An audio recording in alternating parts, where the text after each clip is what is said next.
Olá, seja bem-vindo à nossa segunda apresentação do curso de Noções de Astrodinâmica.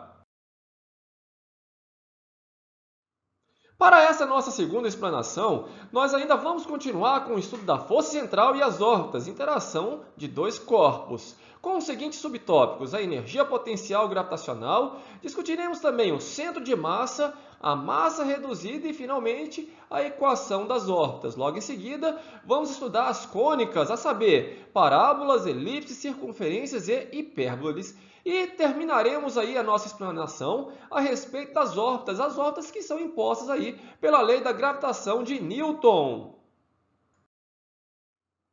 A força central e as órbitas, interação de dois corpos.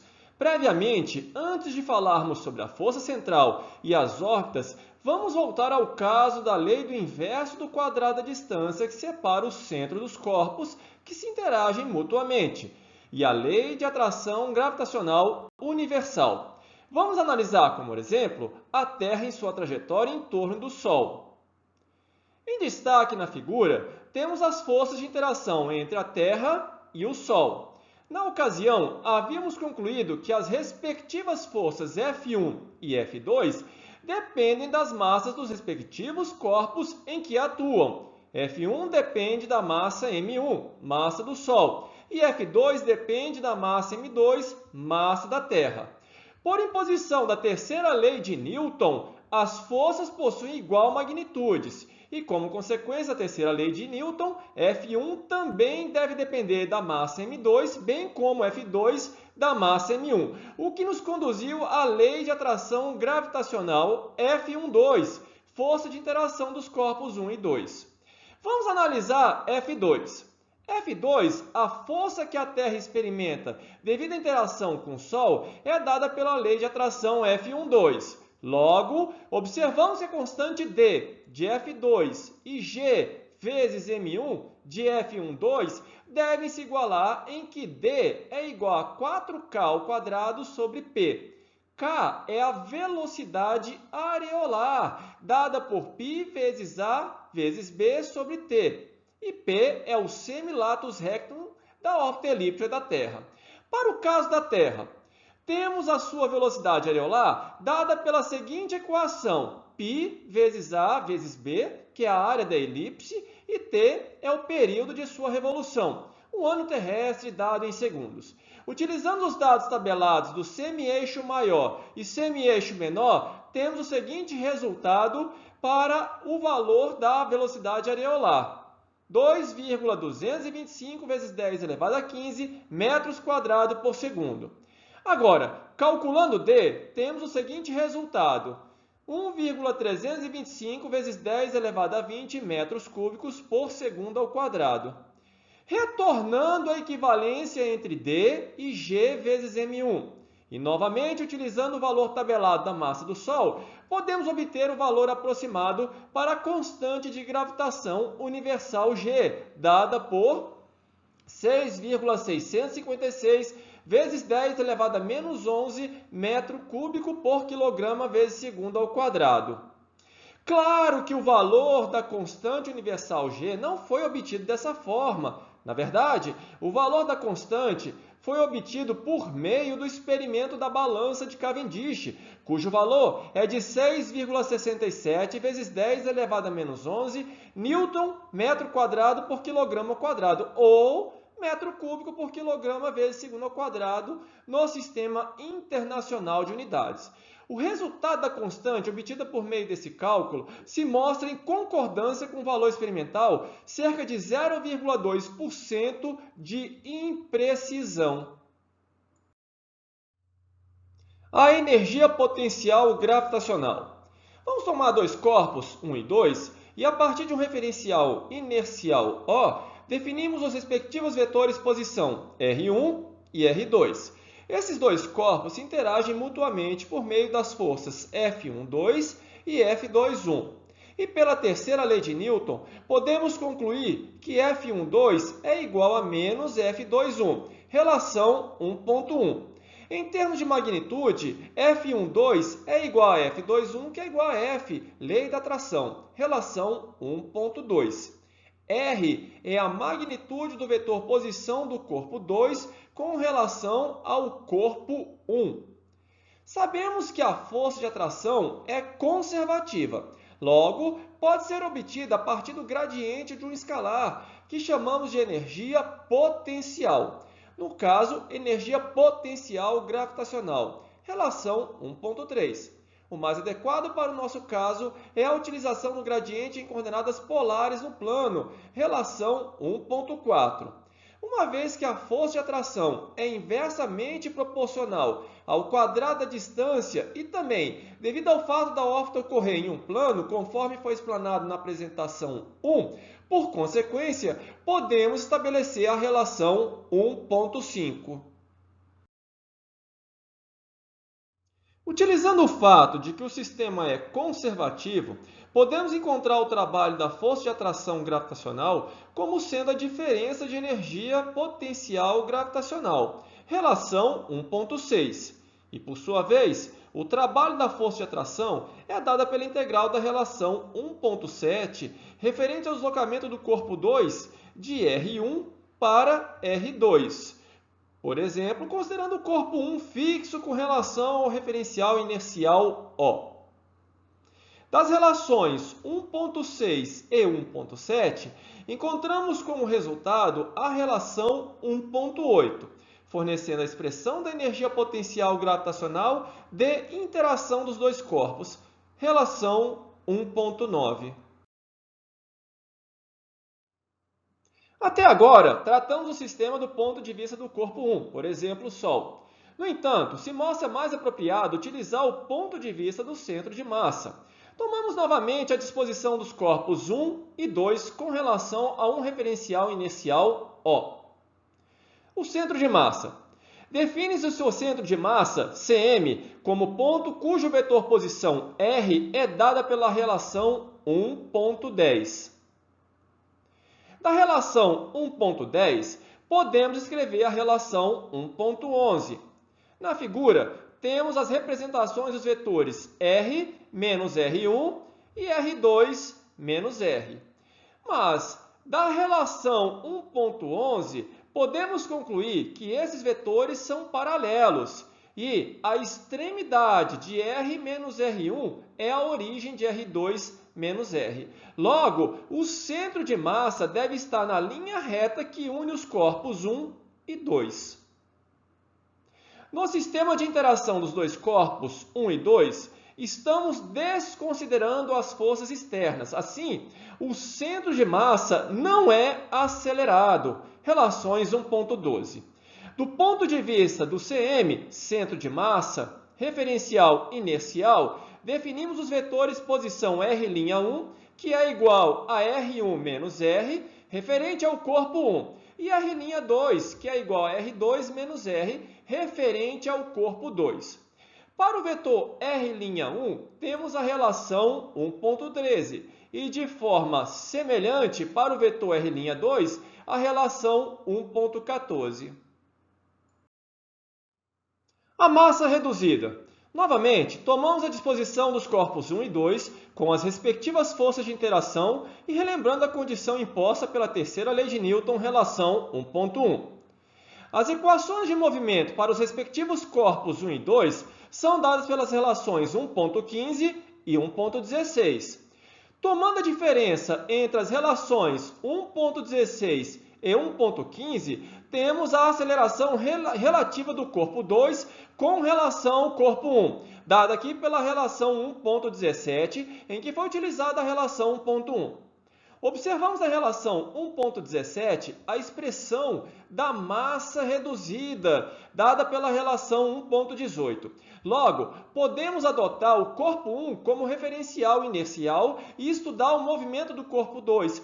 Porém, a correção de sua massa para tal propósito é dada pela massa reduzida, relação 1.18. No caso, interação Sol-Terra, a massa reduzida é aproximadamente 5,97 vezes 10 elevado a 24 kg.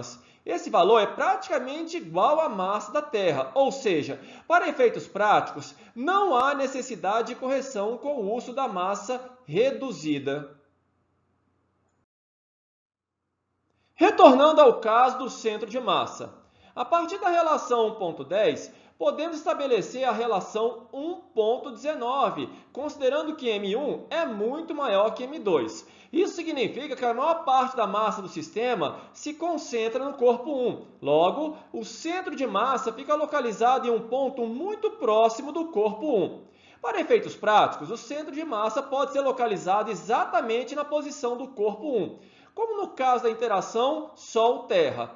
Para o vetor R'1, a relação 1.20, mostrando exatamente que o centro de massa se localiza em um ponto muito próximo do corpo 1. E para R'2, a relação 1.21, mostrando que podemos estudar o movimento do corpo 2 a partir do ponto de vista do corpo 1, sem a necessidade do uso da massa reduzida. No caso do sistema solar, cerca de 90% da massa se concentra no Sol. Assim, podemos seguir com os cálculos sem a necessidade do uso da correção da massa reduzida. O mesmo não acontece em sistemas de binárias, em que os corpos possuem massas com valores próximos. Assim, se faz necessário utilizar a relação de massa reduzida, relação 1.18. As órbitas.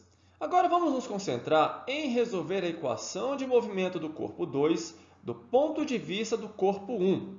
Para o corpo 2, temos a equação de movimento dada pela relação 1.22. Tal relação mostra que devemos integrar duas vezes o vetor posição r com relação ao tempo.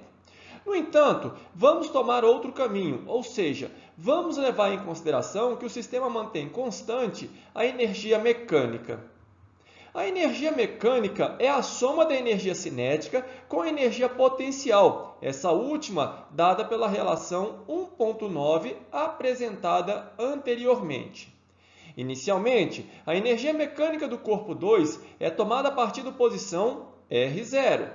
Em uma situação posterior, o corpo 2 se localiza na posição dada pelo vetor R, e, por consequência, a energia mecânica do corpo 2 para essa situação deve ser igual à energia mecânica inicial dada pela relação 1.23. A velocidade do corpo 2 é dada pela relação 1.24, com os dois componentes do vetor velocidade. Vamos relacionar as variáveis r e θ por meio da relação 3.16, vista na explanação 1. Lembrando que a velocidade areolar k é constante. Logo, a velocidade do corpo 2 pode ser dada pela relação 1.25.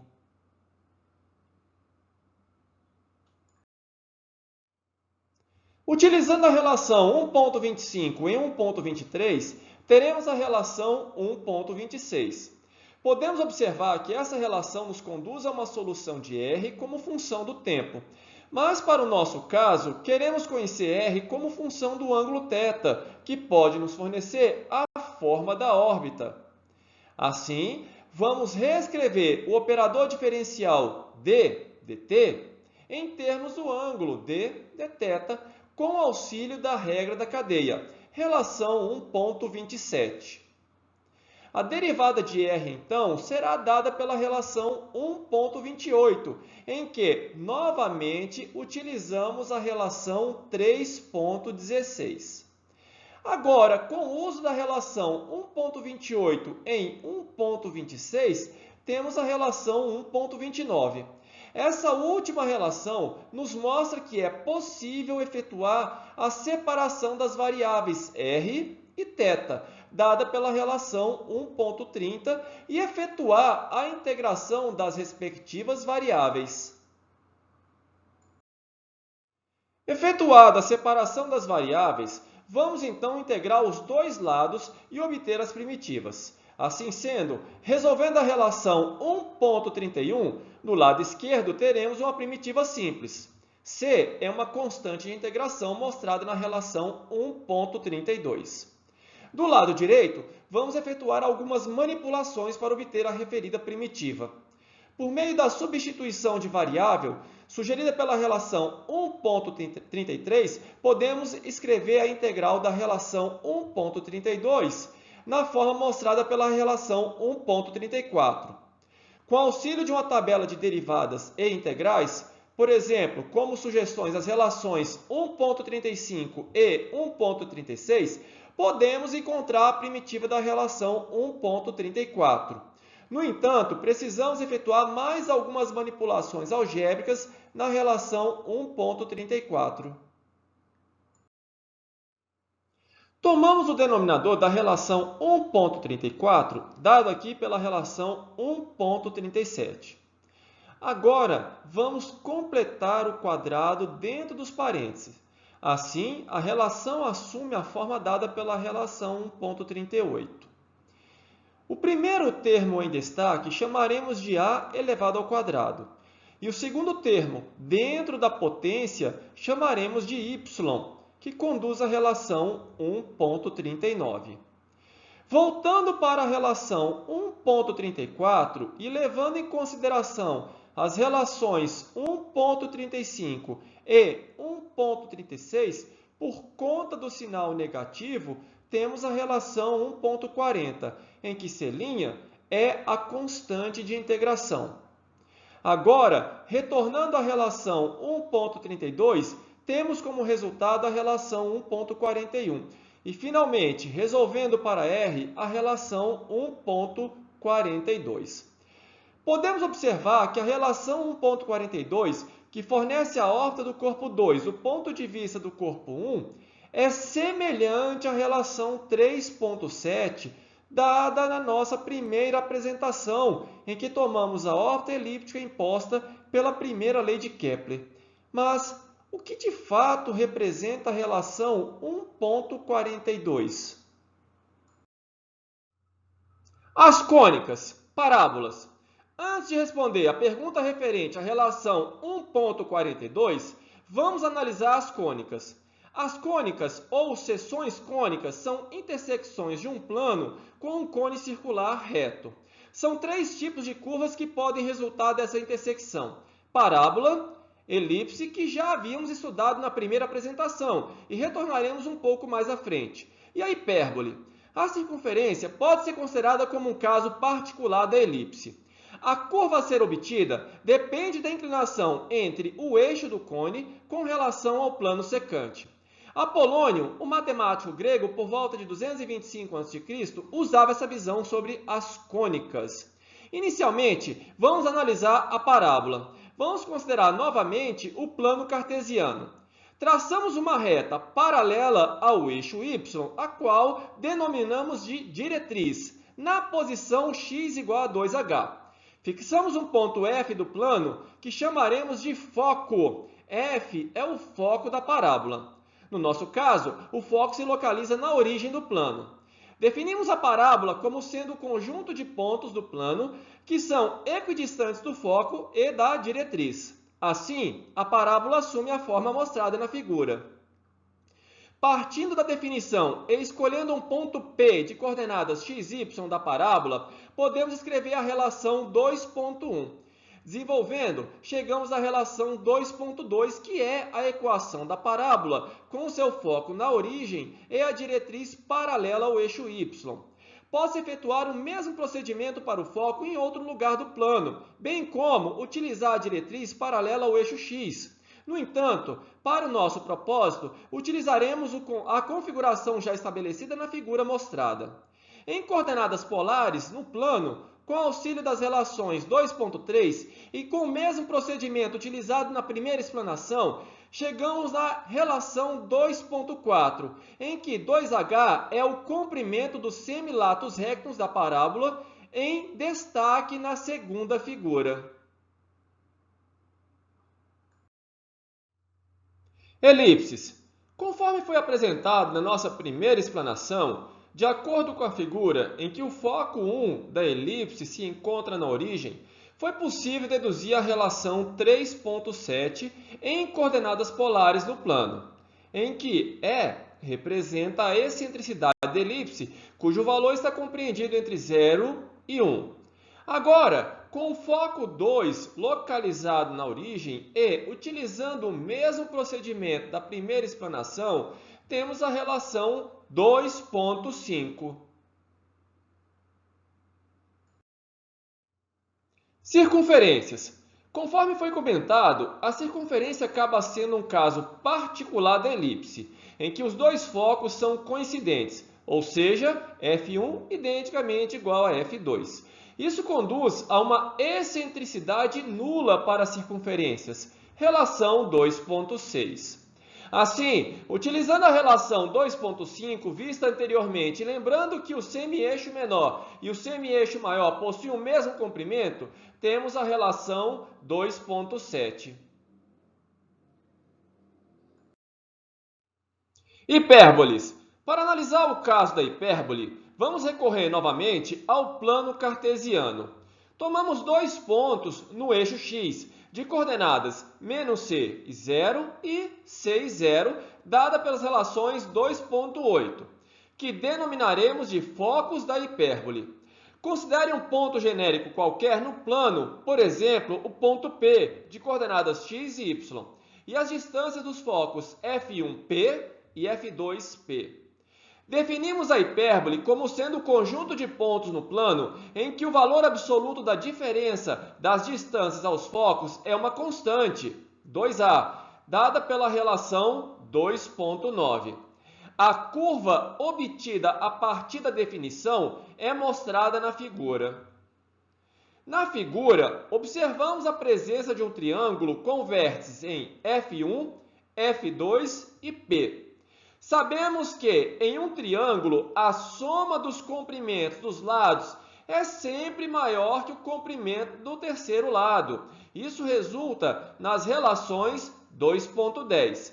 Em termos de valor absoluto, isso nos mostra que C é maior que A.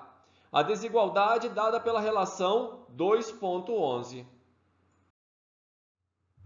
A partir da relação 2,9, vista anteriormente, podemos escrever a relação 2,12. Conforme foi efetuado para a elipse, na primeira explanação, com a hipérbole centrada na origem do plano, chegamos à relação 2,13. Lembrando que C maior que A, podemos escrever a relação 2,14. Tal relação nos revela o vértice da hipérbole. Basta usar y igual a zero. Logo, teremos x igual a mais ou menos a. E isso fornece também o outro ramo para a hipérbole, mostrado na figura. Resolvendo a relação 2,14 para y, teremos a relação 2,15. Tal relação nos informa que, em valores absolutos, x é maior que a. Assim, não há pontos da hipérbole para o intervalo de x entre menos a e a. E como x, em valores absolutos, é maior que a, para valores absolutos de x muito elevados, podemos escrever a relação 2,16. Tal relação nos informa que a hipérbole possui como assíntotas as retas mostradas na figura, y igual a bx sobre a e y igual a menos bx sobre a. Da relação 2,15, temos o comprimento do semilatus rectum da hipérbole mostrado na figura. Podemos ainda destacar o chamado retângulo auxiliar da hipérbole, cujos vértices se localizam nas retas assíntotas e tangenciam os ramos da hipérbole exatamente nos vértices, também mostrado na figura.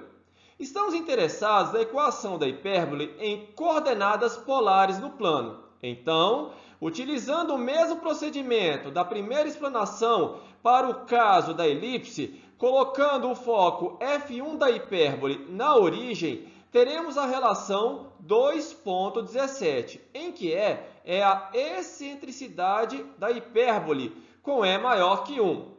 Em destaque também na figura, a distância do foco F1 até o vértice, no caso, C-A. As órbitas. Obtemos a equação em coordenadas polares no plano de cada cônica, a saber, elipse, parábola e hipérbole. Podemos agora generalizar essas equações em uma única equação dada aqui pela relação 2,18, em que P é o semilatus rectum e é a excentricidade da cônica. É bem verdade que se pode obter essa equação dada aqui pela relação 2,18 de outra forma, a saber, definimos uma seção cônica como o conjunto de pontos P no plano tal que a razão entre a distância não orientada de P a um ponto fixo e a distância não orientada de P a uma reta fixa que não contenha um ponto P seja uma constante positiva, a excentricidade da cônica. Tal tratamento não se faz mais necessário aqui, portanto, não o faremos. Com relação à excentricidade, temos, para a circunferência, é igual a zero. Elipse é entre 0 e 1. Parábola é igual a 1. Hipérbole é maior que 1. Anteriormente, eu havia deixado uma indagação a respeito da relação 1.42, o que de fato representa essa relação. Agora vamos procurar a resposta para essa indagação, comparando a relação 1.42, em que o argumento do cosseno foi tomado para R mais próximo do foco, com a relação geral das cônicas 2.18, P é dado pela relação 2.19, lembrando que K é a velocidade areolar e é dada pela relação 2.20. O argumento A foi dado pela relação 1.38 visto anteriormente. Órbitas circulares. Para órbitas circulares, a excentricidade é nula, relação 2.21.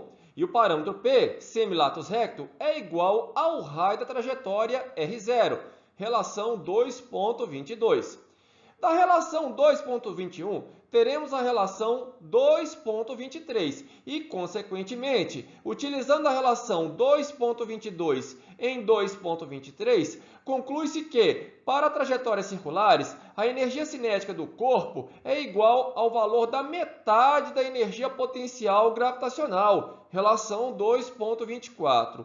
O resultado disso tudo é que a energia mecânica é negativa, relação 2.25. Órbitas elípticas. Para órbitas elípticas, a excentricidade está compreendida entre 0 e 1, mostrada aqui pela relação 2.26. E o parâmetro P, semilatus rectum, é dado pela relação 2.27. Aqui, A é o semi-eixo maior. Da relação 2.26, podemos escrever a relação 2.28, em que R0 representa a menor distância até o foco. Aqui, estamos considerando que P é menor que R0, para E positivo. E, por consequência da relação 2.28, teremos a condição para órbitas elípticas, mostrada nas relações 2.29 e 2.30. Também aqui, a energia mecânica é negativa. Ainda considerando as órbitas elípticas, tomando novamente a relação do parâmetro P e o semilatus rectum da elipse, dada aqui pela relação 2.31, e considerando a velocidade areolar, obtemos a relação 2.32, que nos fornece o semi-eixo menor, em que T é o período de revolução do corpo 2 em torno do corpo 1, que ocupa o foco da elipse. Com isso, obtemos a relação 2.33, que nos fornece o quadrado do período com o cubo do raio médio, semi-eixo maior, da órbita do corpo 2. Isso demonstra novamente a terceira lei de Kepler comentada na primeira explanação. Vamos retornar com as seguintes relações da excentricidade para a órbita elíptica 2.34 e 2.35. Substituindo a relação 2.34 em 2.35 e tomando a relação do parâmetro A, podemos escrever a relação 2.36. Isso nos conduz à relação 2.37 e, consequentemente, observando que em 2.37 temos a energia mecânica, chegamos à relação 2.38.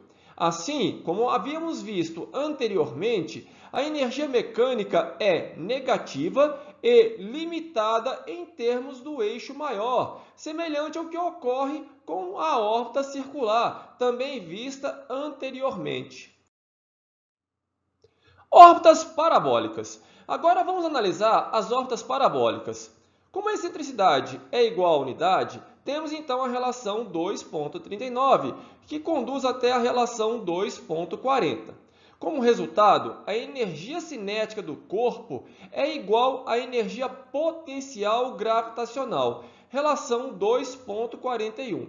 Isso mostra que a energia mecânica é nula, dada aqui pela relação 2,42.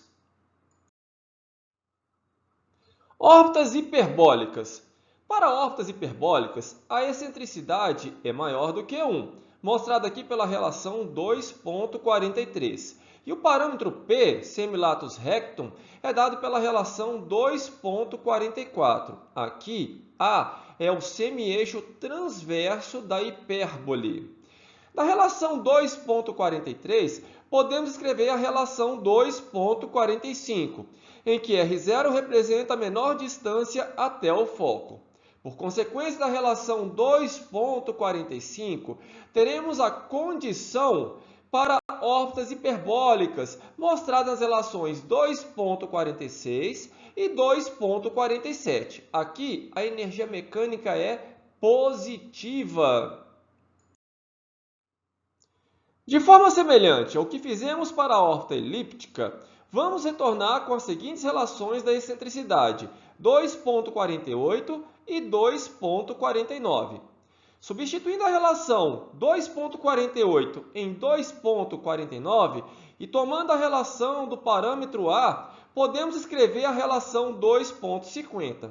Isso nos conduz à relação 2,51 e, consequentemente, observando que em 2,51 temos a energia mecânica, chegamos à relação 2,52. Assim, ao contrário do que ocorre para as órbitas circulares e elípticas, e como havíamos visto anteriormente, a energia mecânica é positiva e não é limitada, dada aqui em termos do eixo transverso da hipérbole. Então, podemos concluir que a equação 1,42 representa as 4 formas das órbitas possíveis, impostas pela lei da gravitação de Newton.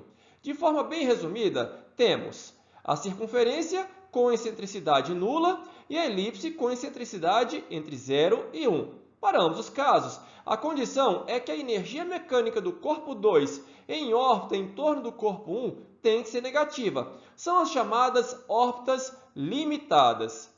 E considerando a órbita parabólica excentricidade igual a 1, e a referida energia mecânica sendo nula, e o caso da órbita hiperbólica com excentricidade maior que 1, a energia mecânica deve ser positiva. São as chamadas órbitas ilimitadas. Bem, terminamos por aqui. Segue uma lista das bibliografias para quem deseja se aprofundar no assunto. Até a próxima explanação!